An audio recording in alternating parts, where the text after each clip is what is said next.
बिस्मिल्लाहिर्रहमानिर्रहीम। Respectable dear viewers, अस्सलाम वालेकुम। आज एक यूनिक टॉपिक के साथ हाजिर है और आज का topic analysis of a poem a वैलेडिक्शन forbidding mourning bye John Donne.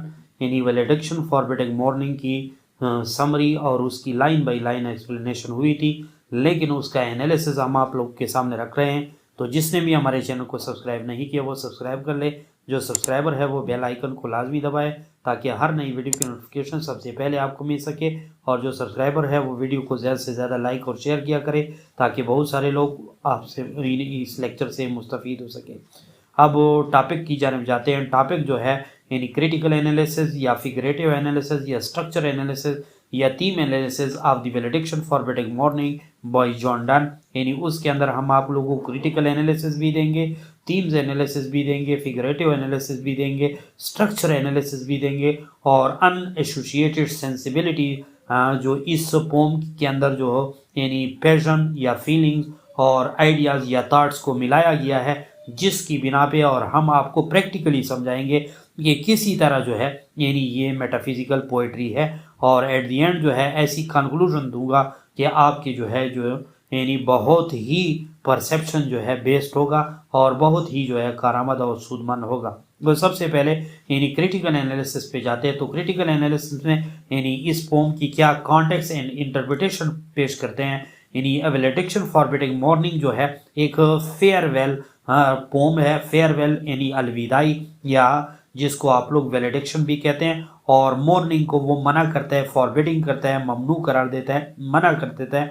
और ये कहाँ पे लिखा गया था? जॉन डन ने यानी अपनी वाइफ एनी डन को when he was about to leave for a trip to the continent Europe. यानी जब वो यूरोप जा रहे थे और ख़ास तौर पे फ्रांस एक ट्रेवलिंग पे जा रहे थे, तो उस वक्त अपनी वाइफ को जो शी वाज प्रेग्नेंट, जो वो अपनी वाइफ को जो है मॉर्निंग से जो है मना कर रहा था। और the central idea is that true love, यानी उसका जो सेंट्रल आइडिया है दैट ट्रू लॉ या नॉनसेंस लॉ या डिवाइन लॉ या ट्रांसेंडेंटलिज्म लॉ, यानी ये क्या है? यानी ट्रांसेंड करता है यानी physical separation and it does not require the outward sign of grief of mourning. यानी वो कहता है कि हमारी लॉ जो है वो वर्ल्डली लॉ से मुख्तलिफ है, सेंसुअस लॉ से मुख्तलिफ है। यानी क्या है? हमारी लॉ जो है वो नॉन सेंसुअस लॉ है, यानी ट्रू लॉ है, डिवाइन लॉ है, ट्रांसेंडेंटलिज्म लॉ है, जिसमें मॉर्निंग की कोई ज़रूरत नहीं होती, बल्कि ये जो है यानी फिजिकल लॉ से यानी काफ़ी जो है रिफाइंड शेप में मौजूद है। बाकी इस पोम की जो है रिटोरिक, यानी रिटोरिक मीन्स जो स्टेटमेंट, उसके अंदर लैंग्वेज जो इस्तेमाल हो चुकी है वो क्या है? यानी डॉन यूजेस, यानी John done uses persuasive language. यानी परसुएसिव मीन जो आपको कायल करे, मायल करे, ड्राइंग ऑन मेटाफिजिकल कंसीट, और ऐसे मेटाफिजिकल कंसीट कंपैरिजन इस्तेमाल हुए हैं और लॉजिकल आर्गुमेंट के साथ, and emotional appeal to persuade his wife that their parting should not lead to mourning. और ऐसे अंदाज में आपको रिटोरिकली जो है परसुएड किया जा रहा है कि आप जो है कायल हो जाते हैं, मायल हो जाते हैं, कन्विंस हो जाते हैं, खास तौर पे उसकी वाइफ, और पॉटिंग पे जो है वो फिर मॉर्निंग नहीं करती। इस पोम का जो टोन है बेसिकली वो सूथिंग टोन है, यानी एक ऐसा सेटिस्फाइंग टोन है, परसुएसिव है एंड इंटेलेक्चुअल है। इंटेलेक्चुअल मीन्स जो रीजन बेस्ड है, इसी वजह से ये मेटाफिजिकल पोएट्री भी है।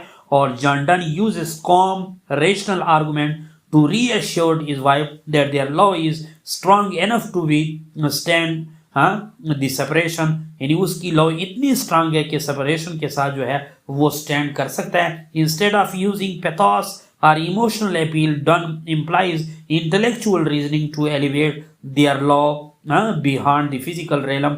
यानी वो इस टोन में हमें और वाइफ को ये परसुएसिव, ये कन्विंसिंग और सेटिस्फाइंग या सूथिंग टोन या इंटेलेक्चुअल टोन, यानी बजाय कि वो जो है यानी उसको जो है अपील करे या इमोशनली ब्लैकमेल करे, लेकिन वो इंटेलेक्चुअली आर्गुमेंट देता है। इस इंट्रिकेक्सीज की वजह से, इन वर्बोसिटी की वजह से, इस इंटेलेक्चुअल स्पिरिट और अप्रोच की वजह से ये फिर मेटाफिजिकल पोएट्री हो जाती है। और वो रीजनल बेस पे वो इस चीज़ को जो है इंटेलेक्चुअल बेस पे रीजनिंग करता है, इसी वजह से उसकी टोन जो है काफ़ी परसुएसिव या सूथिंग टोन है। इसके अंदर कई सिंबल्स इस्तेमाल हो चुके हैं, इसी वजह से ये मॉडर्न राइटर के लिए काफ़ी जो है यानी सूदमन है।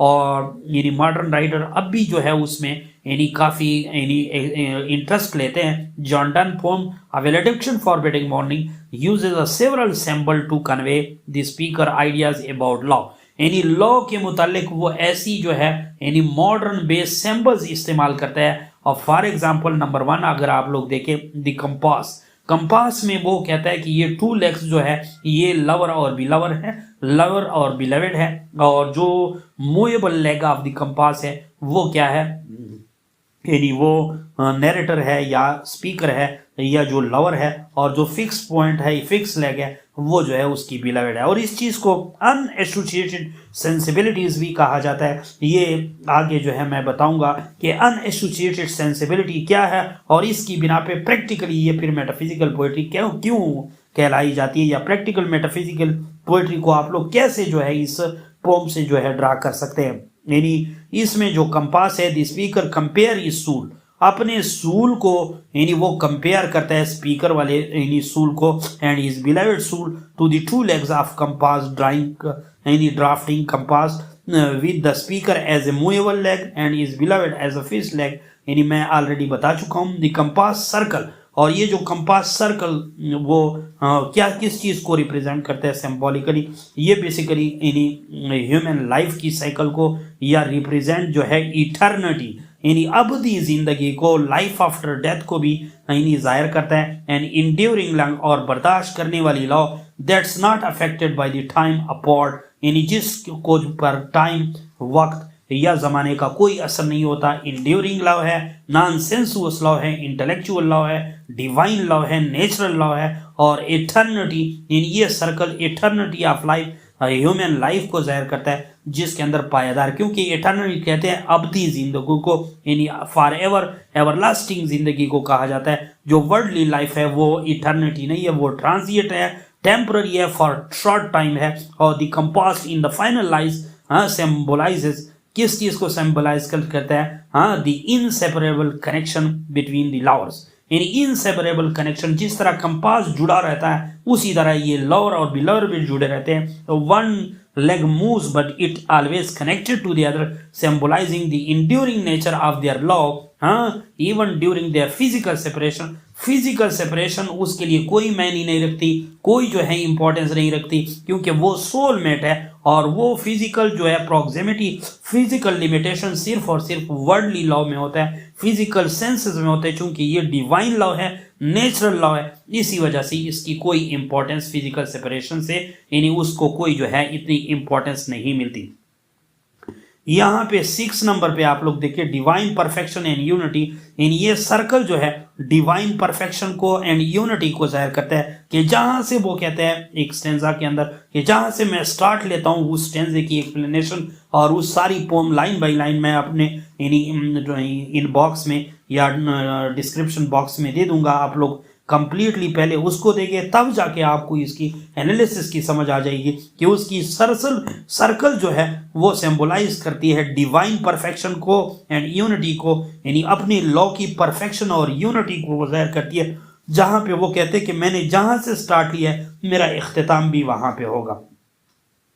इसके अलावा रीजनल जो रीजनिंग करता है, रीजनेबल रीजनिंग करता है, इंटेलेक्चुअल रीजनिंग करता है, उस एल्कमी के साथ यानी उसको कंपेयर करते हैं। The speaker use the image of gold, यानी यहाँ पे गोल्ड की जो कंसीट इस्तेमाल करते हैं, being transform into anything airy to capture his desire to transcend the body and pursue the spiritual purity. In alchemy gold represent the pursuit of spirit, यानी यहाँ पे जो गोल्ड के साथ उसको कंपेयर किया जा रहा है कि वो गोल्ड जब आप हैमरिंग करते हैं, जब आप उसको जो है तोड़ते हैं तो वो तोड़ती नहीं है बल्कि फैल जाती है, एरी हो जाती है, और इससे क्या चीज़ जाहिर होती है, यानी उसकी बॉडी की डिज़ायर कि वो यहाँ से यानी चला जाए एंड परसू स्पिरिचुअल प्योरिटी। और फिर क्या होता है, वो गोल्ड पतली हो जाती है और फैलती रहती है लेकिन टूटती नहीं है। इसी गोल्ड के मानी वो कहते हैं प्योरिटी ऑफ स्पिरिट जो है यानी इखलास हासिल हो जाता है। और यही चीज़ जो है हमारी लॉ में है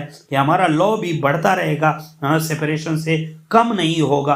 और यहाँ पे मैं आप लोग को यानी फिजिकली बताता हूँ यानी ड्राइंग ऑफ कंसीट के थ्रू कि किस तरह कंसीट से हम ये मेटाफिजिकल पोएट्री या अनएसोसिएटेड सेंसिबिलिटीज को निकाल सकते हैं। यहाँ पे एक सबसे मास्टरपीस कंसीट इस्तेमाल हो चुका है, कंपैरिजन यानी एक्सटेंडेड मेटाफर या कंसीट इस्तेमाल हो चुका है, यानी conceit of compass show unassociated sensibility. Unassociated sensibility क्या होती है? गैर मुताल्लिका एहसासियात। यानी फॉर एग्जाम्पल कंपास जो है इज रिलेटेड टू मैथमेटिक्स, वो मैथमेटिक्स से रिलेटेड है और उस मैथमेटिक्स को हल करने के लिए रीजन या इंटेलेक्ट की जरूरत होती है टू सॉल्व द सब्जेक्ट। और whereas two legs of compass are compare to the two lovers, यानी मूवेबल लव जो है वो लवर है एंड बिलवेड जो है फिक्स लव है, यानी बोथ रिप्रेजेंट ट्रू और डिवाइन लव। यानी ये कंपास किस चीज को जाहिर करता है? डिवाइन लव को जाहिर करता है। It means that love is express, love जो है यानी वो क्या होता है? Is expression of human feeling passion. यानी अमूमन लव क्या है? दो मुख्तलिफ किस्म गैर मुताल्लिका, यानी लव जो है वो एक्सप्रेशन ऑफ ह्यूमन फीलिंग्स होता है जिसके अंदर सेंसेस इन्वॉल्व होते हैं और जिसके अंदर यहाँ पे ह्यूमन फीलिंग्स की बात हो रही है और ह्यूमन फीलिंग का ताल्लुक हार्ट से होता है, जबकि कंपास जो है रीजन को रिप्रेजेंट करता है और रीजन इंटेलेक्ट का यानी ताल्लुक आइडियाज या माइंड के साथ होता है। तो इस पोइट्री के अंदर both are different and separate identities and sensibilities, ये दोनों मुख्तलिफ किस्म के एहसासियात और आइडेंटिटीज रखते हैं but are mixed in one frame of the poetry. लेकिन जॉन डन ने इन दोनों को यकजा इस्तेमाल किया, यानी ये पोइट्री जो है हेड एंड हार्ट की जो है यानी आइडियाज और सेंटिमेंट्स या फीलिंग की मिलाप है which make it metaphysical poetry, और इसी वजह से उसको मेटाफिजिकल बनाती है। ये उसका प्रैक्टिकल स्टेप था। यानी हेड एंड हार्ट क्वालिटीज की जो यानी पोएट्री होती है वो मेटाफिजिकल होती है और इसी बिना पे हम कह सकते हैं कि he framed the unassociated sensibilities in the form of conceit or extended metaphor in the valediction forbidding mourning by John Donne। यानी उसने इस चीज को इस्तेमाल किया है जिसकी बिना पे हम कह सकते हैं कि ये मेटाफिजिकल पोएट्री है। अब उसका अगर थीम एनालिसिस आप लोग देखें तो स्क्रीन पे आप लोग को नजर आ रहा है कि लॉ बिहाइंड फिजिकल बाउंड्री, यानी एक तो लॉ है फिजिकल बाउंड्री से मुराद फिजिकल सेपरेशन या फिजिकल सेंसेस, क्योंकि ये लॉ जो था वो सोल मेट था, सोल टू सोल कनेक्शन थी और ये सोल टू सोल कनेक्शन जो होता है ये बॉडी से स्ट्रांगर होता है और इसी वजह से फिजिकल क्लोजनेस उसके लिए जरूरी नहीं होती बल्कि ये स्ट्रांग होता है। और इसके अलावा number 2 death and separation.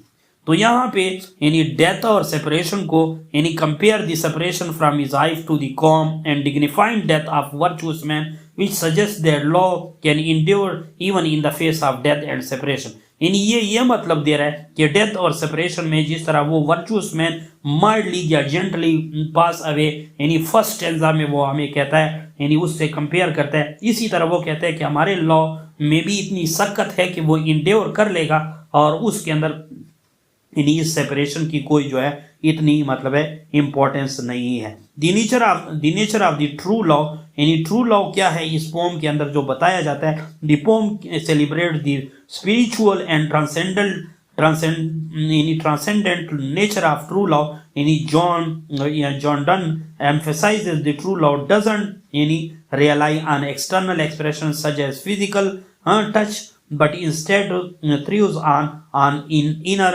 internal connection। यानी इसके अंदर क्या होता है? फिजिकल कनेक्शन नहीं होता बल्कि इंटरनल कनेक्शन होता है। इसके अलावा जो थर्ड थीम बनती है the nature of the true law, कि उसकी लॉ की जो नेचर है वो क्या है? Spiritual and transcendentalism nature of true law है या डिवाइन लॉ है, जिसके अंदर वो क्या होती है? एक्सटर्नल एक्सप्रेशन की या फिजिकल टच की कोई इंपॉर्टेंस नहीं होती बल्कि और जो है यानी ये डिवाइन लॉ होता है। इस तरह द पावर ऑफ सेपरेशन यानी उसके जरिए वो क्या कर लेते हैं? मजीद भी गोल्ड की तरह ये फैलता रहता है और स्ट्रांग होता है। डिस्टेंस जो है मानी नहीं रखती, ये इंड्योरिंग और प्रीशियस लॉ होते हैं, इसी वजह से वो उसको बढ़ा चढ़ा के पेश करते हैं। इसके अलावा अगर फिगरेटिव एनालिसिस की बात की जाए तो ये तो हो चुका है, लेकिन फिर भी सुन ले मेटाफिजिकल कंसीट में यानी central conceit of the poem is comparing the lovers to the two legs of compass और there is a complex and abstract comparison.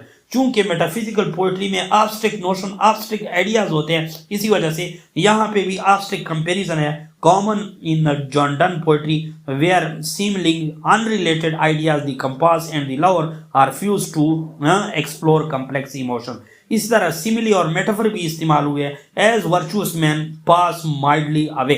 ये simile compare to the calmness of speaker parting to the death of virtuous man, और इसी तरह comparison of love to gold, हाँ कि वो फैलता रहता है, ये ऑलरेडी हो चुके हैं लेकिन आप लोग के लिए बताना जरूरी था। इसके बाद स्ट्रक्चर एनालिसिस में अगर आप देखें इस पोम की जो फॉर्म है यानी कैसे लिखा गया है वो आयम्बिक टेट्रामीटर में लिखा जा चुका है और ये creating smooth and flowing rhythm के साथ, और ये मीटर जो है यानी गिव्स द पोम अ काम एंड मेडिटेटिव क्वालिटी, मेडिटेटिव सोच पे मुब्तला, यानी चूंकि इसके अंदर इंटेलेक्ट रीजन इस्तेमाल हो चुका है इसी वजह से आपको सोच पे मजबूत कर देती है। That reflect the speaker argument for a peaceful separation. इसके अलावा यानी राइमिंग स्कीम जो इसकी एक एक स्टेंजा की बनती है ए बी है, और ये रेगुलर राइम और metre enhance the sense of order and control we support the speaker assertion that their love is क्या है, स्टेडी है, रेशनल है and unaffected by the external circumstances है। इसके अलावा जो स्टेंजाज है ये 9 स्टेंजाज में लिखा गया पोम है और डिफरेंट वेराइंग लेंथ वाले स्टेंजा, मुख्तलिफ लेंथ वाले यानी स्टेंजा है। लॉन्गेस्ट स्टेंजा जो है mirror the speaker careful explanation of his reading sorry while the shorter lines toward the end mirror, और इसके अंदर जो है इस पोम के अंदर यानी 36 लाइंस का ये पोम है और इसी पोम के अंदर जो है यानी 9 जो है यानी स्टेंजा है और 4 लाइन की क्वाड्रेंट सूरत में इसको लिखा गया है। इसके अलावा कंक्लूजन में जॉन डन मेटाफिजिकल पोइट्री का valediction forbidding mourning uses a metaphysical poetry to explore complex ideas about love, separation and death, यानी वो कॉम्प्लेक्स थॉट्स को, कॉम्प्लेक्स आइडिया को इंटेलेक्चुअल, क्योंकि इस पोम के अंदर इंटेलेक्चुअलिज्म है, ट्रांसेंडेंटलिज्म है और इस पोम के अंदर वर्बोसिटी है और रीजन है, इसी वजह से वो सेपरेशन को, वो लॉ को और डेथ को बढ़ा चढ़ा के पेश कर रहा है। और through the powerful metaphor such as the compass and gold John Donne convey the deep and transcendent of true love, or the poem presents a comforting logical argument that love is not dependent on the physical present but can endure through the spiritual and emotional connection। the poem is structure जो है वो भी इसी तरह है। तो basically ये तो ये पोम जो है इंटेलेक्चुअल और इमोशन दोनों मिलाप है उसके अंदर, और यही हॉलमार्क ऑफ यानी हॉलमार्क है या एक जो है यानी सेम्पटन है या साइन है हाँ जॉन डन स्टाइल की, और जिसकी बिना पे हम उसे कह सकते हैं मेटाफिजिकल पोइट्री है। तो नीचे जो है प्रोफेसर सैयद इशफाक अहमद शाह एब्राइड इंग्लिश लर्निंग ऐप है, आप लोग हमारे चैनल को सब्सक्राइब भी कर सकते हैं और हमारे फेसबुक पेज को लाइक एंड फॉलो भी कर सकते हैं।